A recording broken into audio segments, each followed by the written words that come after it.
advice would you have for our leaders, Carlos, from where you are, and the experience that you had in working in this country, both those in power and those in opposition? What collective advice would you give to them?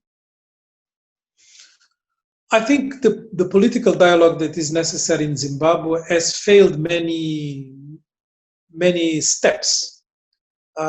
I was involved in Zimbabwe with the constitutional debate. And at the time, the constitution that was voted out, proposed by the government, but was voted out, was the subject of some degree of consultation, not the ideal, but quite extensive. And that proposed changes in the regime that, after all, is what, the Zimbabwean kept fighting for across almost 3 decades, which is, for me, an indication that opportunity was lost. Also, the debate about land end up being a debate about politicians rather than about land.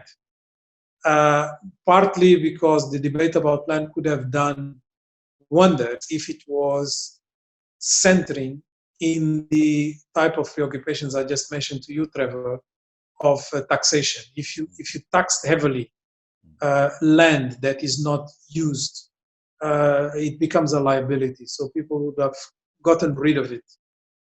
We didn't need to go through a very complicated political process to get to such results. You can do it with taxation. Yeah. You can define what is the usage of land that you want in different parts of the country, in different areas and so on. And if it is not proper to that use, or if it is not used, you tax heavily, become the liability, people get rid of it. So you basically can solve a lot of problems with astute politics. And this is not because Zimbabweans are not intelligent to do it. On the contrary, Zimbabweans are amongst those who have proven to have the most quality adherence to institutions.